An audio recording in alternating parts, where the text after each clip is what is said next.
Because now, more than ever, we must show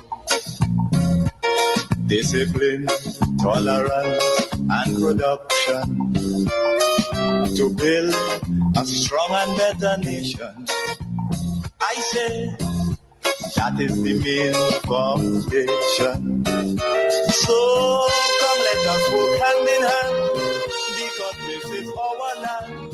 Come my brother, come my sister, and let us build a nation together.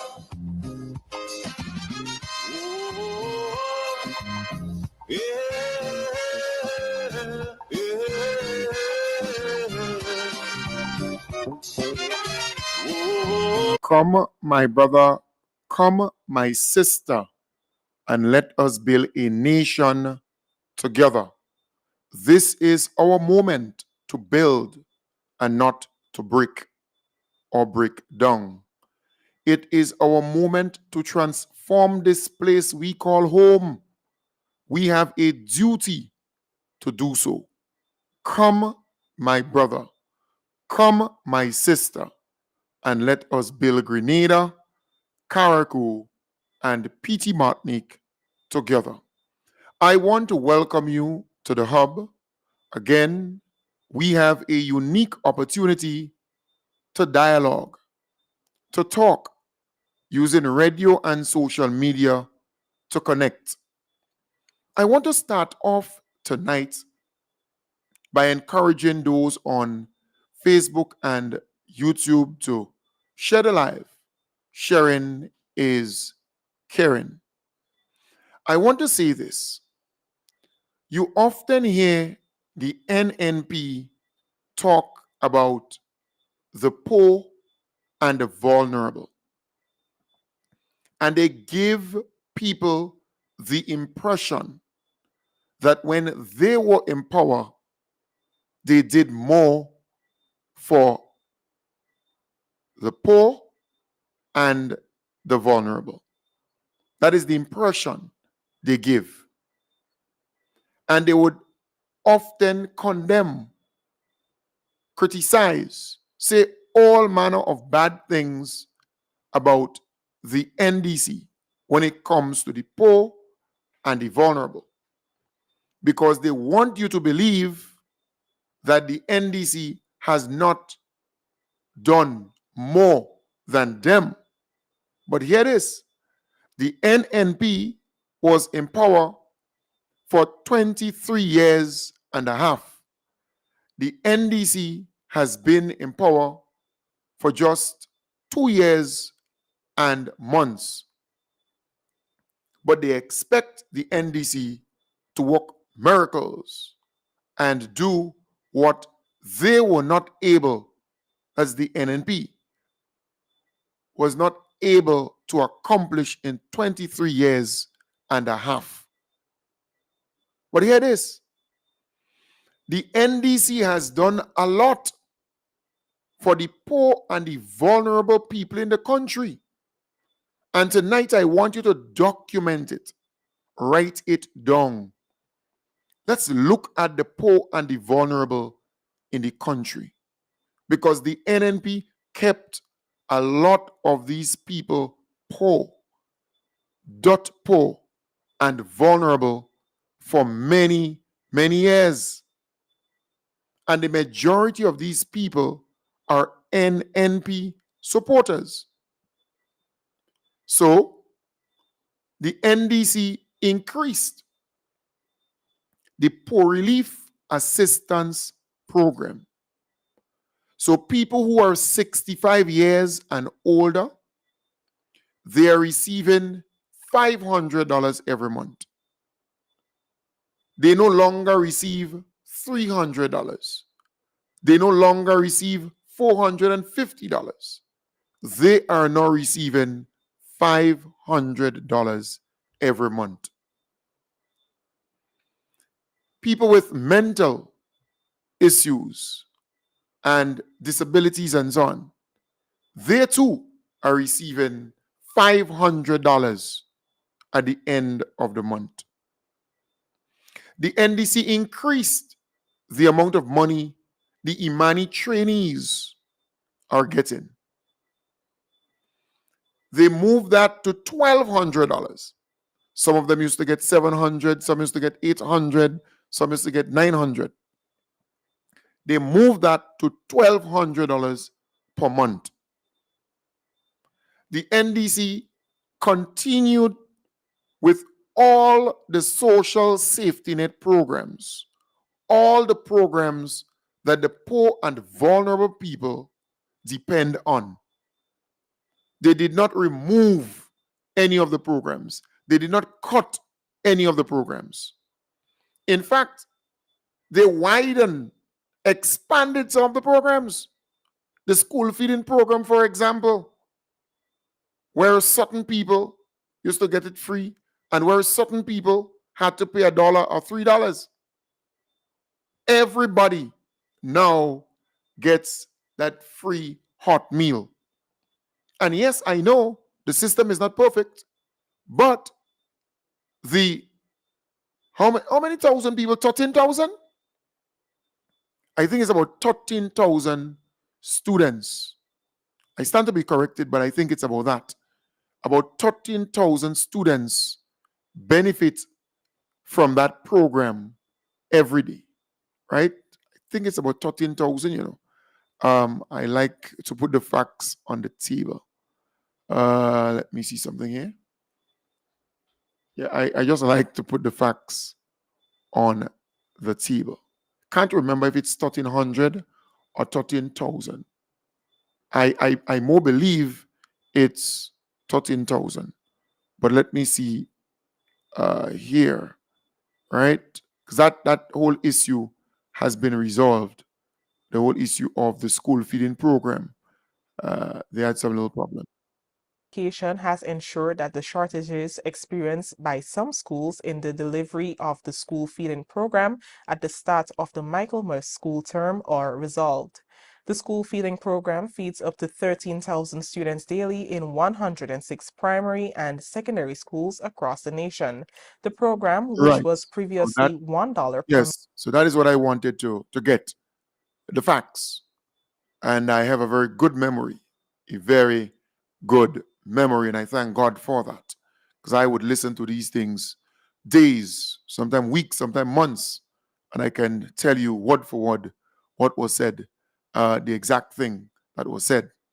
So you're talking about 13,000 students are benefiting from that hot meal program. All right? About 13,000 students. It is free. The government removed the dollar or the $3 that they had to pay, and they are now able to get it free. All right? So nearly all the social safety net programs, right? They are either they were either expanded or the amount that they received then compared to now is more. But the government never removed any of the social safety net programs. So the geriatric caregivers program that is still on, where the folks are taking care of the elderly people, the Empower program, where young men are being trained to be productive citizens and getting some kind of soft financing to start something and to make something out of themselves. That still continues. The new Imani training program, that still continues. The assistance given to people when they cannot afford to bury their loved ones, that continue. And we can go on and on. All the social safety net programs remain. The Debunking program, that continues. In fact, the gangs are out. The gangs are out. And I'm saying all of this because the NNPs out there on their platform giving people the impression that the NNP did X and Y for these poor people and vulnerable people, and the NDC is not doing X and Y for them. But the evidence is there to show that the NDC is doing more for the poor people of this country. Look at the WASH program, where hundreds of families are directly impacted by this program, where they are building modern bathroom and toilet facilities with running water for families in their house. They no longer have to go and use pit latrines or open bathroom facilities or open bathrooms, right? And you have the houses that the government is actually building, right? It's under the housing repair program, where they're repairing some homes, where they're building some from scratch, from zero. They're actually putting indoor bathroom and toilet facility in them. It's not like how the NNP used to do it.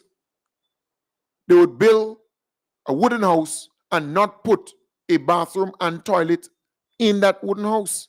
The NDC is actually doing that. Then you have the Build Back Better initiative, where the people who are affected by Hurricane Beryl, they're getting a brand new house,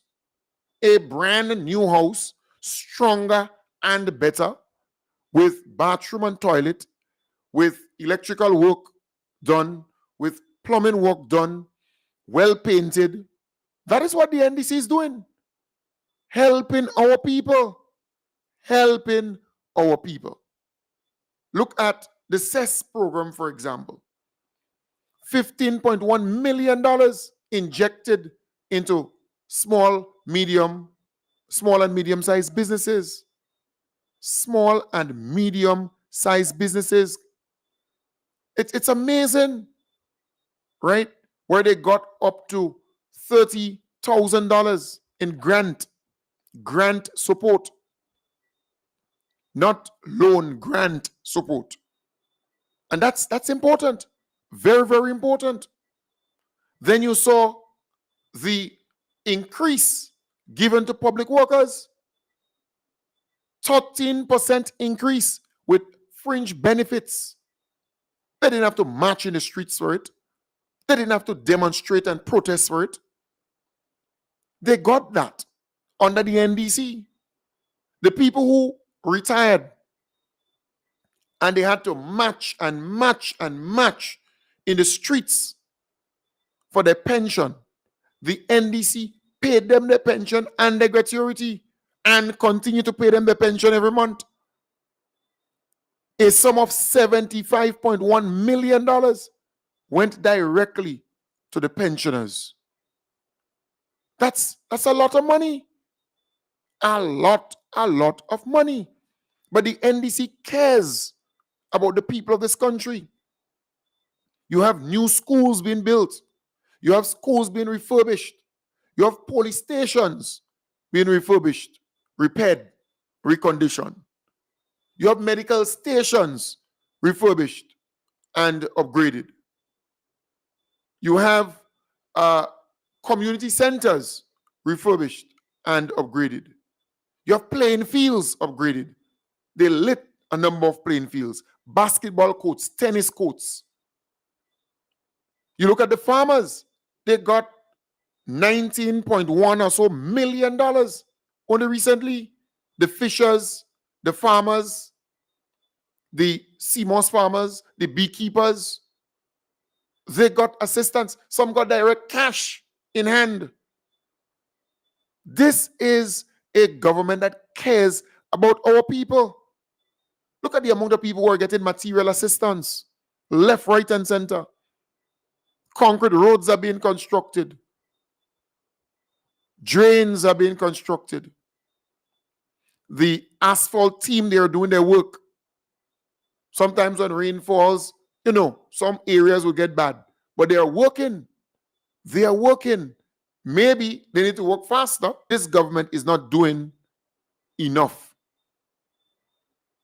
That is what they want you to believe. But that's not the case. They are working in so many areas. Hurricane Beryl passed. They invested resources, time, and money to clean up Carriacou, even the beaches, to dive and remove the debris and so on. They are working. And the NDC has always done more for the poor people in this country than the NNP every single day. The NNP don't care.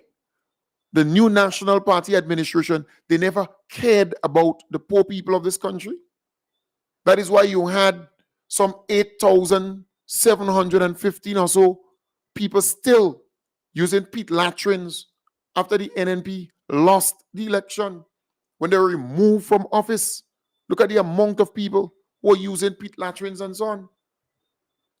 I am saying it is time for us to take a deeper look at NNP and what they're claiming they did for the poor and the vulnerable. It's important. And it's also important to document the many things that the NDC was able to achieve in the last 2 years and a couple of months. I think it's important. Very, very important indeed. It's a wake-up call because they're out there lying to the Grenadian people, the NNP and their supporters. And you ask them, but wait, you telling me that the NDC did not remove any of the social safety net programs. So all the social safety net programs that were in place under the NDC, they remain on that were under the NNP, they remain under the NDC. None of the programs were cut. Some of them were expanded. Some of them people are getting more money. I am saying the evidence is there to show. So if you are saying to me that you did more, but the NDC continue with all those different programs, all those different social safety net programs, they left them there, they enhanced them, they expand them.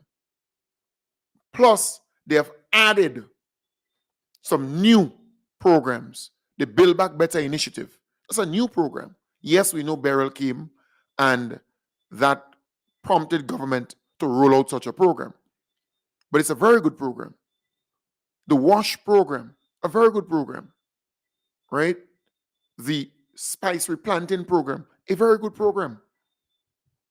A very good program. So I am saying the NDC has done more for poor people in this country than the NNP. And the NDC has given more cash, direct assistance, cash. They have put more cash in the hands of the ordinary people of this country. You meet farmers, and they will tell you, after Hurricane Ivan, they never got cash payments from the NNP administration. They never got that. They will tell you that. They were devastated, their lands and everything else. But you have farmers who receive $4,500. There are some who receive $9,000. So the government is at work. The government is at work. So they're doing a lot for our people. And I am asking myself, really, what more do you want the NDC to do? So they have done all of these things. And I can give you a whole list too. They've done all of these things in 2 years and a half. And there are still some people who do not appreciate that. Some want more to be done. Some criticizing and condemning the government. And you ask yourself, but what would please these people? What would satisfy these people? And what would satisfy these people is if the NDC is not in government and if the NNP, the party that they support, is in government. Because they cannot have a conversation about what the NDC did for the ordinary people in the country. Because if you begin to list the many things that the NDC did for the ordinary people in the country, they would shut up. So the issue they have is the fact that the NDC is in power. And some of their leaders, the leaders within the NNP, they're jealous of the NDC and our beloved Prime Minister. There's a high level of jealousy. So I am saying the reason why you hear from time to time people making all kinds of comments and speaking negatively about this government and so on is because the majority of them support the NNP. These people support the NNP. And some, even if they don't support the NNP, they don't support the NDC. And they're upset that the NDC won the election honestly and handsomely. They're upset. They never thought that the NDC was going to win the election. They never thought so. So all they have is bad wishes. All they have is negative things to say. All they can do is to condemn and criticize the government. That's all.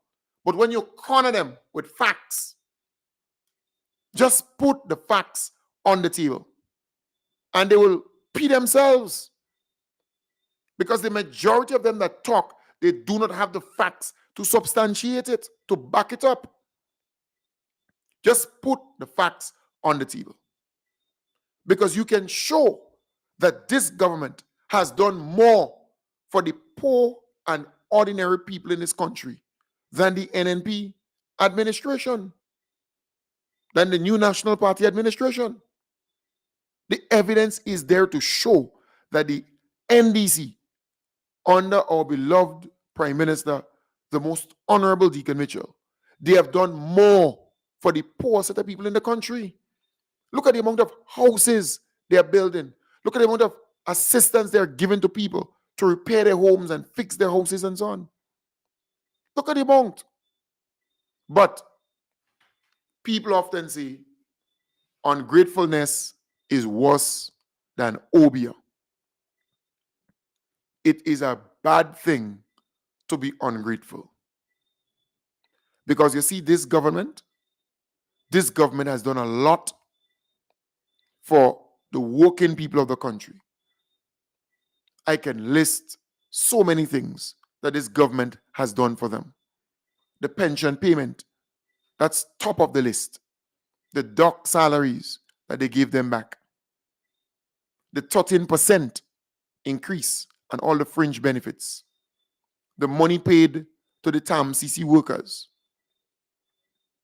The minimum wage order. Giving people more money.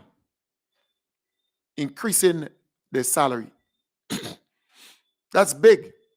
That's huge. Workers are faring better under this government. The regularization is taking place. 404 workers have already been regularized, and they intend to regularize the rest. The government is trying to come up with a new pension plan to help the contract workers who do not have a pension as we speak. When they retire, they're going home with nothing. So the government has done a lot for the working man and woman in this country. No one could deny that. I told you about the poor and the vulnerable. The business people also.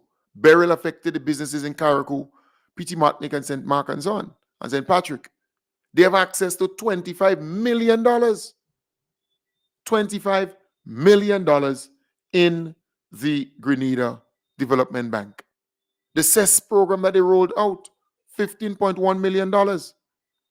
So I am saying a lot of resources has been pumped into those different demographics and different areas. A lot. Look at the amount of investment they're making in youth. The youth of the nation. They're making a lot of investment. Look at the amount of scholarships. Look at the amount of scholarships. Right? Our young people are getting scholarships to study. Look at the amount of young people who are going to TAMCC Their parents don't have to find $810 to pay their tuition. And young people, don't forget that. Don't forget that the NDC is paying your tuition fee for TAMCC and NULO. Today or tomorrow, you become something. Do not forget who assisted you in your time of need. The NDC administration.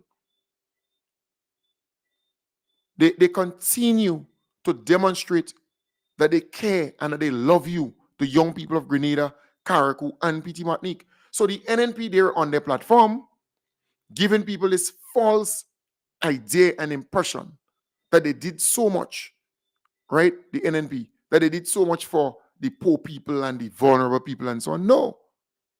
You just look at the evidence. Look at the evidence, people. You don't have to go that far. You don't. And I'm saying, NNP, they're good at talking.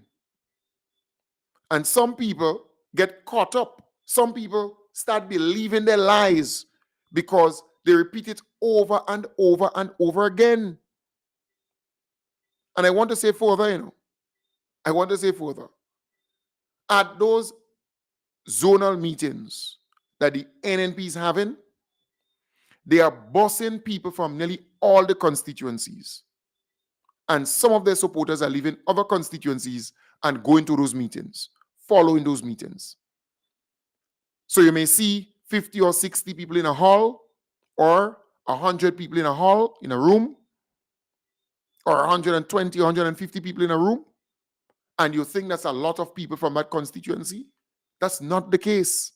I could tell you, I have been analyzing the video footage from those NNP zonal meetings, in-depth analysis.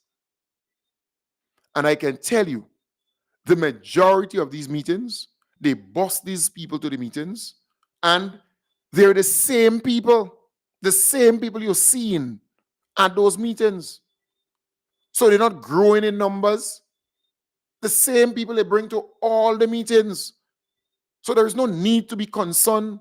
There's no need to fear anything. The NNP has not grown in numbers. People are not bothered with the NNP. No, people are not. But if you have an eye, as I do, for data and being able to analyze stuff and identify certain things, I'm saying those meetings that the NNP is having, they pull their supporters from different constituencies to come to those meetings.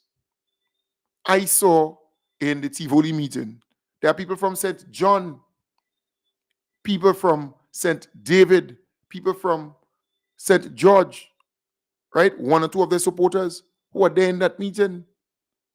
And they're bossing these people to those meetings. So they're not growing. NNP is no threat. No, NNP is no threat. And as long as NNP continues with the infighting, and it's a leadership this and it's a leadership that, they're in real problems. Grenadians are not stupid. Grenadians are not stupid. Grenadians understand. All you need to do, go under any post on Facebook with Keith Mitchell, or with Emlyn Pay, or with Kate Lewis, or any one of those NNP, and read the comments. Take some time and read the comments. No matter what Keith go there and see. Once it goes viral, once people start listening to it or looking at it, the comments under will be very, very negative towards Keith Mitchell and the NNP. Just all you need to do is to check it out. And it's not just NDC hardcore people commenting, You have a lot of people in the middle who will be commenting, and they just don't like the rhetoric coming from Keith Mitchell and the NNP, because the rhetoric is not forward-looking. It's not progressive. You know, the NNP has not put forward one thing that they would do differently, that they would do and turn things around in Grenada, Carriacou, and Petit for the better, or enhance what's there. Not once have they done so. They are not interested in that. Their focus is to condemn, criticize, say all kind of negative things about Grenada, because they hope by doing that, a lot of people are going to fall for it and they're going to vote them back in. That is what they're hoping. But it's not going to happen. It's not going to happen because Grenadians are observing keenly what is happening. I'm not saying to you that the NDC is perfect. No, I'm not saying that. But what I can tell you is that they're trying, and that they're patriotic, and that they believe in the betterment of every Grenadian, boy or girl, every Caracunian, every Petit Martinican. They're trying their best because they want good for the people of Grenada, Carriacou, and Petit Martinique. And we must support them. We must encourage them. We must stand with them so that they can do more to help our people, because they're trying hard to help our people. This is the first time ministers are so accessible and so in the community and so out there. Remember, under the NNP, there was a big wall separating the ministers from the people, you know. Under the NNP, they saw themselves as demigods. They saw themselves as untouchable. Yeah. So, folks, it is clear that the people in the middle, they love what the government is doing, because the government is not doing the things that it's doing for just votes. No. Many of the things that the government is doing is life-changing. And we will feel the impact of this 10, 15 years down the road.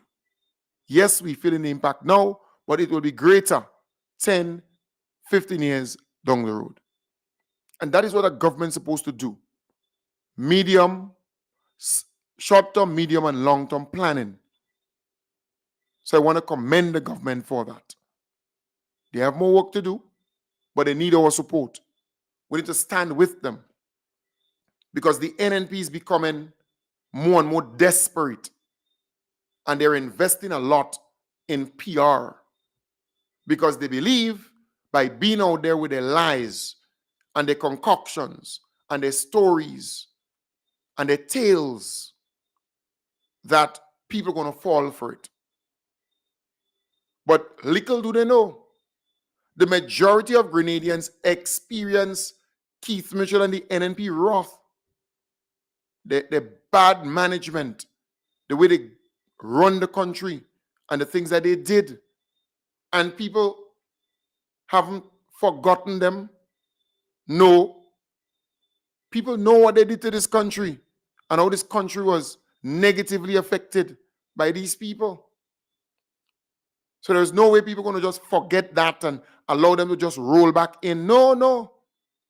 It's not going to happen that way. And I am saying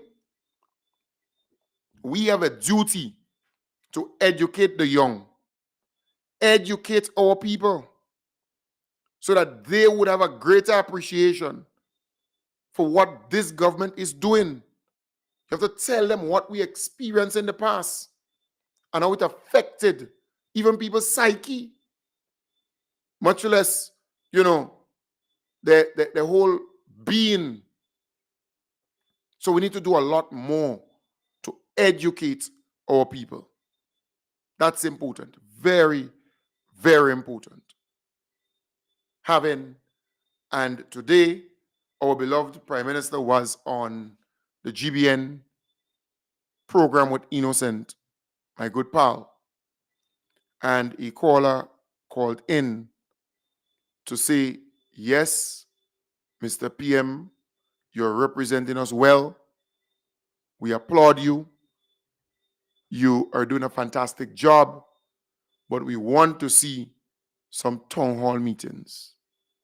And that caller is right, because a lot of things are happening. The government is doing a lot of things. And I think a town hall style meeting every 3 months would help the government in letting the public know the many things that the NDC achieved or did and what they intend to do. Because our beloved Prime Minister gave a good account of himself today on that program. The program was full of substance. It was different. Very, very, very different. And I want to big up Innocent, my good partner. You did a wonderful, wonderful interview, because you had the Prime Minister giving out so much information, speaking to the general public in such a candid way, such a real way, letting them know what is going down. My only disappointment was the fact that a lot of people did not share the program. So just about 12,000 or so people viewed that program. So that was my only disappointment. So while the program itself was big in content and substance and everything like that, the sharing aspect of it, because you see, more you share the program, more people get to listen to it. Some people may underestimate that. So I was expecting more people to share that GBN program on their page. 133 people shared that program, and just about 12,000 or so people viewed that program, right? And that's like me having a normal program where 12,000, 13,000, 14,000, 15,000 people will view it. It's like a normal program. But our beloved Prime Minister was on, so I expected that more people will share it, so that more people are going to get to view it and listen to it, because it was a really, really good program. Believe me, it was a good program. And that is the same thing I urge you to do when I come on. You may underestimate your role in getting more and more people to view the programs.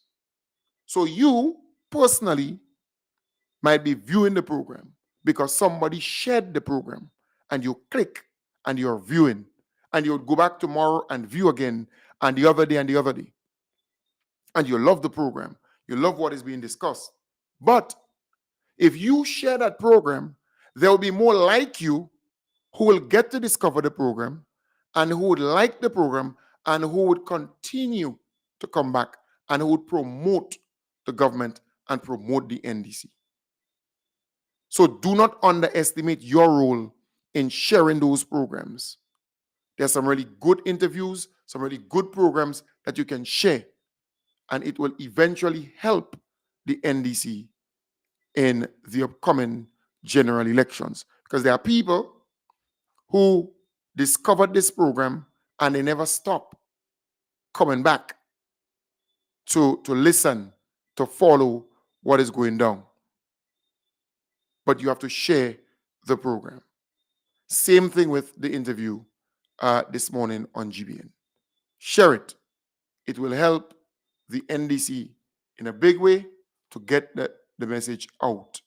But I think the NDC's PR is improving. You may not know, but a lot of work is being done. A lot of new programs are coming on stream. A lot of new initiatives to get the information out there is coming on stream. So I think they're working. They're not there yet, but they're working where that is concerned. And that's a good thing, because I'm noticing it. I'm noticing it from a GIS point of view. I'm noticing it from social media point of view. I'm noticing it on radio programs and so on too. It's obvious that work is being done. And as we move closer to our General Council, I think the General Council is on November the 3rd. We want to continue to promote the many things that the government continues to do and what the party continues to do. We have to promote what the government is doing because the government is doing a lot for our people. You have to promote it. So again, just saying the NDC General Council will be Sunday, November the 3rd at the West Hall Secondary School, starting from 12 noon. Remember, it's a closed door session, so you have to be a member of the NDC in good standing. You have to be a delegate, more or less. In other words, you have to be appointed to represent this polling division and that polling division at the General Council. So it's a closed door event. You have to be a member. All right? So it's November the 3rd, not the 2nd. It's the 3rd. Sunday, November the 3rd. So Sherry, no, it's not the 2nd. It's the 3rd. I just saw the press release here. It is Sunday, November the 3rd. And then Youth Talk, a series of youth town hall meetings. Your voice, your ideas, our future. Be heard, be involved, be the change. 24th of October, 2024, at the GBS Auditorium, St. George. So at GBSS Auditorium, and that's on the 24th, 2 days from now. So please be there. The last one I saw in St. Andrew, it was massive. It was massive. All right. Then my good friend Andre Charles, he did send me some information regarding South St. George. They're having an activity very, very soon. I think I see that here because I want to show you or explain to you what it is. So, South St. George. I had that somewhere here where they sent it to me to promote. So, the South St. George constituency branch, they're having a Christmas dinner and dance on the 14th of December, 2024. Venue, Point Salino, AM, still pan music during dinner. DJ Selwyn. Dinner 3-course buffet style. Includes rum punch or fruit punch on arrival. Dinner will be served from 7 p.m. to 9 p.m. Dance starts from 10 p.m. to 2 a.m. I said that already. Ticket single $200, couple $375, dance only $50. And the Soup House in Woodlands, right? So they have tickets there. And the Soup House in Woodlands. You can call them on 418-1600. The computer store in Spice Island Mall, 444. Let me just get that here. 444-3653, or you can contact 535-8867 or 414-4429. All right. And there was another group in Mama Can, somewhere up there, I think, who sent me something to promote for them. And I told the person to send it. All right. So just, giving them a little. So the Mama Can community group, they present Fun Day, and that's on October the 25th. So Fun Day and dance. Fun Day starts at 10 a.m. dance starts at 9 p.m. Also, a cricket match, a lot of prizes to give away, right? So again, they're saying fun day and dance. Dance tickets single, 10, couple 15, eats and drinks available.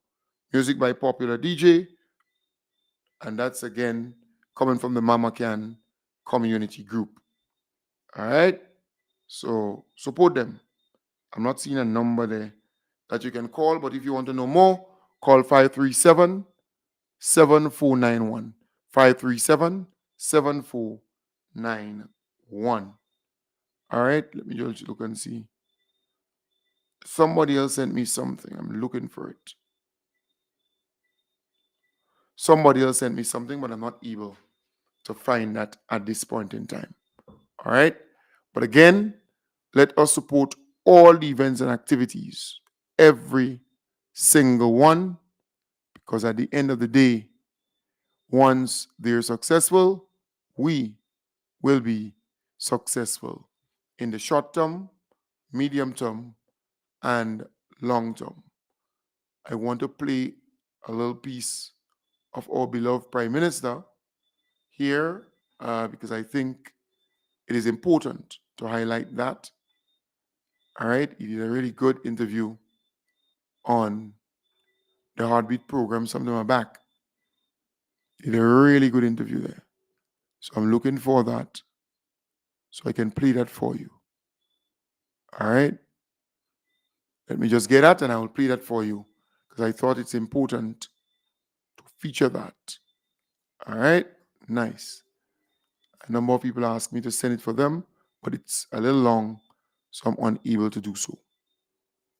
So let us continue to talk about the good things that the NDC administration is doing and what it did for our people. That's important. In Grenville, sat with a small retail shop, speaking to the owner. And this is precisely what she was speaking about. How the fact of the bi-monthly payment has helped to improve people's cash flow and improve the little turnaround and the turning of the hand in Grenville, as a good example. In that same shop, I was speaking to a young lady, and when I asked her what she did, she said she was a quote-unquote Imani teacher. And I said to her, what's your salary? And she said, it is now $1,200 because you made it $1,200. What was that prior? $700, $800.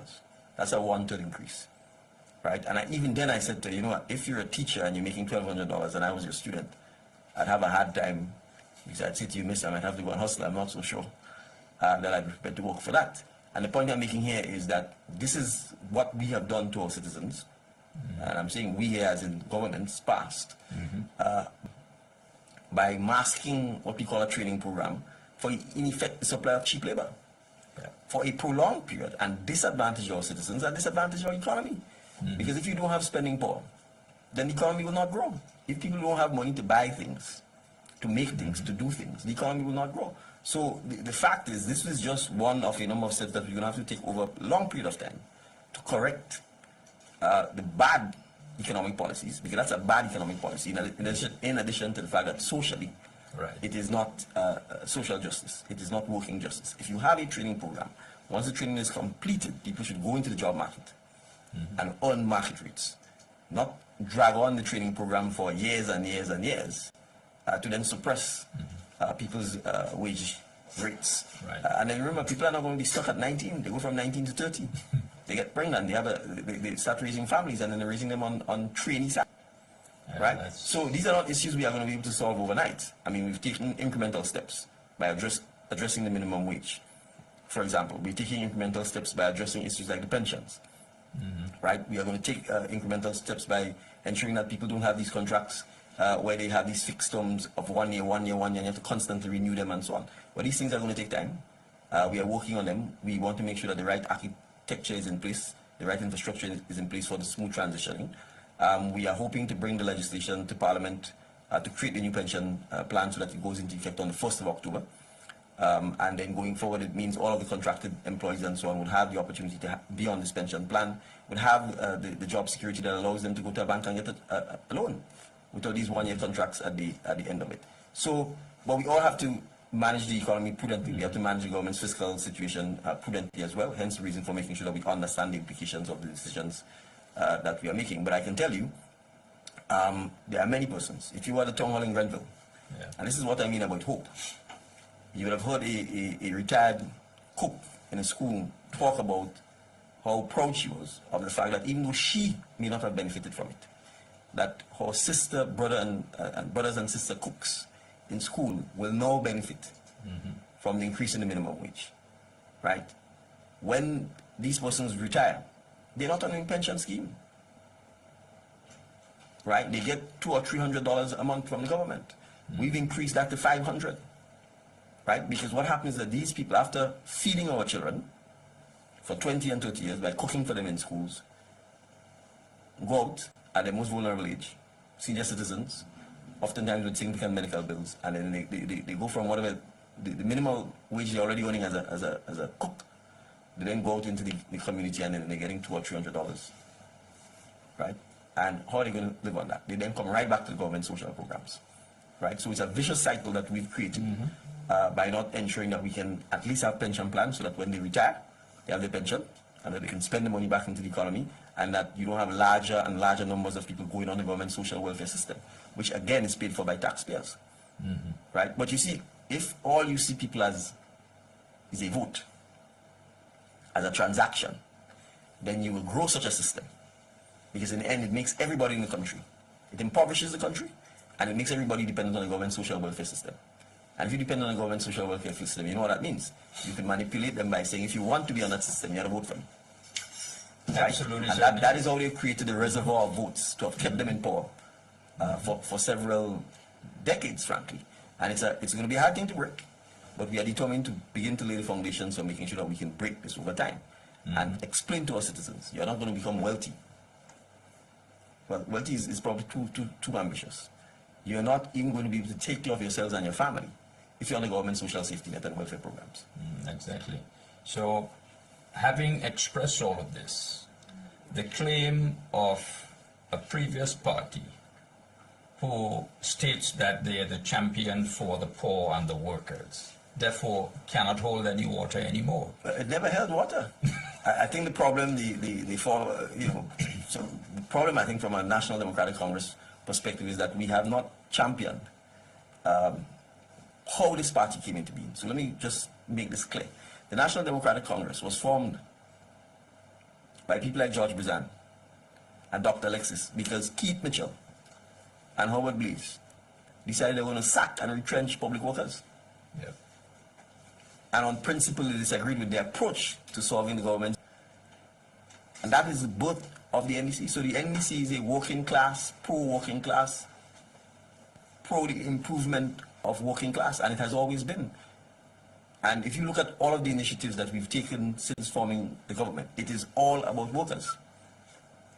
Absolutely. The pensions, the bi-monthly payment, the dock salaries from the teachers. We don't highlight it. The government has spent almost $3 or $4 million resolving that dispute with TAMCC and the lecturers and so on there. Right. Right? The minimum wage. Right? It is about working class people. We've increased under the seed the benefits to the elderly. We've increased the benefits to the disabled. So when you talk about disadvantaged people and quote-unquote poor and vulnerable, we're the ones who've taken decisive efforts, steps, programs, and put money in their pocket. Their approach to loving the poor and vulnerable is to keep you poor and vulnerable so they can transact you for a vote. Absolutely. That's the bottom line.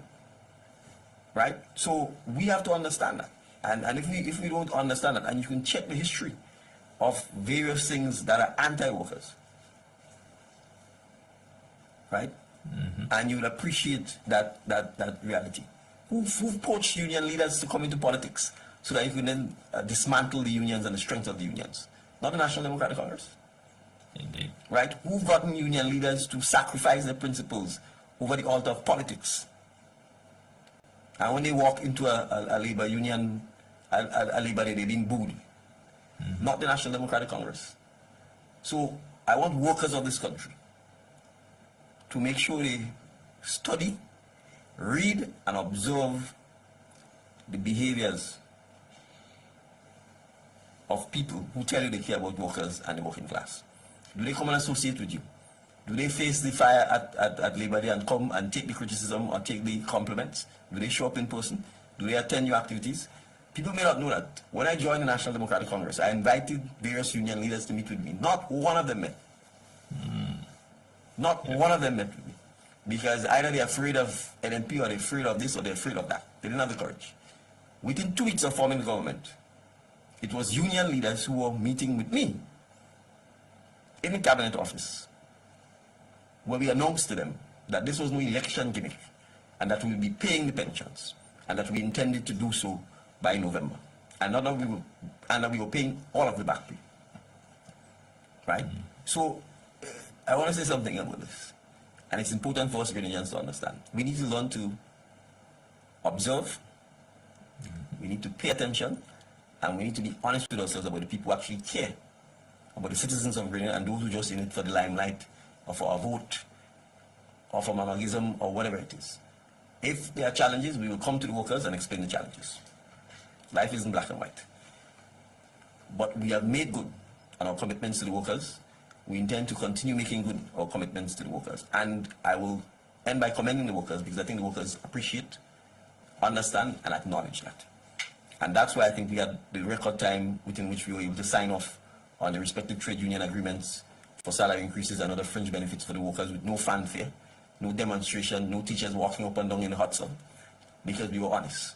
We brought in a professional, experienced negotiator who understands the need to respect the other side, understands the integrity in the process in the form of Mr. Bernard Antoine, and I think that helped the process because they recognized no one was trying to trick them, no one was making public statements about the unions or their membership in terms of the demands or the ask. So I just want to re-emphasize, it is working class people who build a nation. That's all of us. Indeed. We all have to work. And we need to work honestly. We need to always try ways to improve our skills, our technology, our productivity.